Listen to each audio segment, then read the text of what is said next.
Assalamu alaikum wa rahmatullahi wa barakatuh. Hadith number 1, Sahihul Bukhari. A lot of people spend years trying to improve their life, improve their deen, improve their habits, improve themselves as a person. But they ignore one of the biggest thing that gives an action its real value in Islam, and that is intention. Because here is the reality. Two people can do the exact same thing. They can pray the same prayer, give the same charity, help the same person, even speak about the same religion, and yet one of them may be rewarded by Allah in a huge way, while the other may walk away with almost nothing. Why? Because in Islam, the value of what you do is deeply connected to why you do it. And that is exactly what one of the greatest hadiths in Islam teaches us. The hadith is narrated by Umar ibn al-Khattab razillahu ta'ala anhu, and it is found in Sahih al-Bukhari right at the very beginning. And honestly, the fact that Imam al-Bukhari placed this hadith at the very start tells you something that is not a small hadith. This is one of those hadiths that can literally shape the way you see your whole life. The Prophet ﷺ said, actions are judged by intention, and every person will have only what they intended. And then the Prophet ﷺ gives an example. He says that if someone made hijrah, migration, for Allah and His Messenger, then that migration is for Allah and His Messenger. But if someone migrated for worldly gain or for a woman to marry, then that migration is for whatever they migrated for. And that is extremely powerful, because this hadith is not just about migration. This hadith is about your prayer, your work, your marriage, your efforts, your religious life, your private life, even your online life. One of the reasons this hadith is so powerful is because it teaches us something that many people overlook. Allah is not only looking at what you do, Allah is looking at what is behind what you do, and that change everything. Because human beings usually judge by appearances. We look at what seems impressive, we notice that is visible, we admire what looks religious, what looks disciplined, what looks successful. But Allah is not deceived by appearances. A person may do something that looks very noble on the outside, but inside the action may be full of ego, pride, insecurity, or a desire for a praise.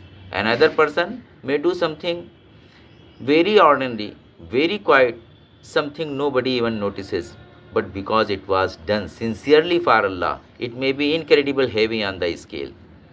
That should make all of us stop and think, because it means your hidden intention may matter more than your visible actions. Our intention is the reason your heart is moving towards something. It answers one very important question: why am I doing this? Not what does this look like? Will people respect me for this? Will this impress others? Will this make me look religious? But what am I really doing this? Am I doing this for Allah? Or am I doing it for attention, validation, praise, image, ego, control, reputation? And that is where Islam becomes very deep. Because Islam is not just interested in your outer behavior. Islam is interested in the condition of your heart. And honestly, that is both beautiful and scary. Beautiful because even small things can become huge through sincerity. Scary because even big things can become worthless through corruption of intention. That is very serious reality. Not every good looking deed is actually a good deed in the sight of Allah. That is a hard truth. Sometimes an action looks beautiful on the outside, but spiritually it is hollow. And sometimes an action looks ordinary, but spiritually it is a full of life. A person gives charity, looks beautiful, but maybe deep down they want to be admired. Maybe they want to feel superior. Maybe they want to be seen as a generous. Another person gives a small amount, quietly, sincerely, with no audience, no performance, no ego, and that deed may be far more beloved to Allah. So the question is not just, what am I doing? The deeper question is, what is my heart trying to get from this? That question can change your life. Let's look at the example the Prophet ﷺ gives. He mentions hijrah, migration, and at that time migration for the sake of Allah was a huge sacrifice. It means leaving your home, leaving your comfort, leaving your familiarity, leaving security, leaving business, leaving people. So outwardly hijrah looked like a massive religious act. But the Prophet ﷺ teaches us something shocking. Even an action that great can lose its spiritual value if the intention behind it is wrong. That means you can do something huge in front of the people, and Allah may know that your heart was chasing something else. They should humble us, because sometimes was assume that if something looks Islamic, then it must automatically become sincere. But that is not true. Religious looking action is not automatically a sincere action. And this is the very relevant today, because today there are many actions that look religious. But the real question is, what is driving them? Let's bring this into real life. Take worship. A person prays, a person fasts, a person reads Quran, a person goes to the masjid. All of these are the beautiful actions. But here is the uncomfortable question: what is some of is being done mainly to be seen as a certain way? What if deep down the person is more concerned with looking religious, sounding righteous, appearing disciplined, being admired by others? That become dangerous, because at that point the action maybe still exists, but sincerity is dying, and that is why intention matters so much. Because worship is not just about moment, it is about meaning. It is not just about what your body is doing, it is about your heart is seeking. And that is where many people get lost. Sometimes a person is not worshipping Allah as much as they are worshipping how they want to be seen.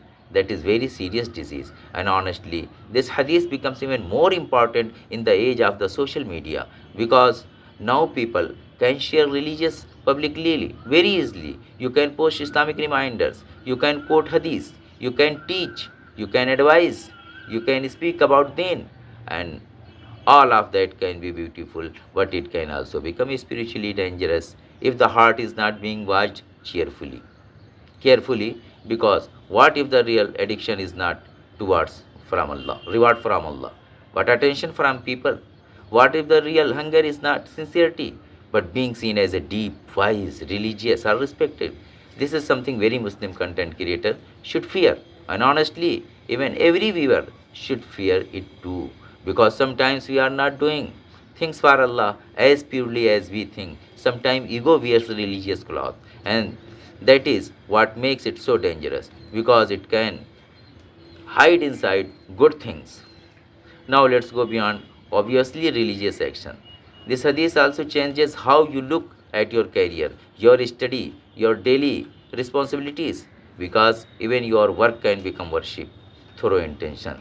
Think about that. If you go to work honestly, to provide halal income, to support your family, to protect your dignity, to avoid dependence, to be responsible, to benefit the others, then even your job can carry reward from Allah. And that is powerful. That if your life becomes only about image, superiority, show off, status, ego, providing yourself, proving yourself to the people, then even success can become spiritually empty. So the same job can be dunya for one person and worship for another person. Same action, different heart, different reward. That is the power of the intention. Even marriage is affected by this hadith. A person can get married for all the wrong reasons: for image, for pressure, for control, for ego, for appearance. Or they can get married with beautiful intention to protect themselves, to build up a peaceful home, to follow the sunnah, to create mercy, to seek barakat, to please Allah. And the same marriage can become either a selfish arrangement or can an act of worship, depending on what the heart was seeking. That is why this hadith is so life changing, because it doesn't only change your prayer, it changes how you look at your entire existence. One of the biggest spiritual danger this hadith protects us from is Riya, show off. And Riya is dangerous because it is often subtle. It doesn't always look dramatic. Sometimes it looks like wanting to sound wise, wanting people to think you are the sincere, wanting to admiration, wanting to be respected as a religious, wanting praise without asking for it directly. And the scary thing is, sometimes a person can even begin sincerely, but along the way, the ego starts getting involved. That happens, and that is why sincerity has to be protected constantly, because the ego is clever, very clever. Sometimes it even uses religion to feed itself. That's why this hadith is not just for bad people, it is for all of us, because all of us need to keep checking our hearts again and again. So now the practical question, how do we become more sincere? How do we actually purify our intention? Here are few simple things. Number one, before doing something important, ask yourself, why am I doing this? Ask honestly, not dramatically, just honestly. Number two, ask Allah for sincerity. Because sincerity is not something you can manufacture through willpower alone. It is a gift from Allah. Number three, try to keep some good deeds private. Not everything needs an audience. Some of your most valuable deeds may be the ones nobody knows about. Number four, keep correcting your intention, because intention drifts, it gets mixed, it gets polluted. So sincerity is not a one-time achievement. It is ongoing. It is ongoing return to Allah, and that is okay. That is okay. A sincere heart is not a perfect heart. It is heart that keeps coming back honestly. This hadith teaches us that your life can become sacred through sincerity. That means your work can become worship, your study can become worship, your marriage can become worship, your parenting can become worship, your struggling can become worship, your quiet sacrifice can become worship, if the heart is directed toward Allah. And that means the biggest transformation in your life may not begin with changing everything on the outside, it may begin with changing what is happening inside. Because sometimes the biggest difference between an empty life and a meaningful life is intention.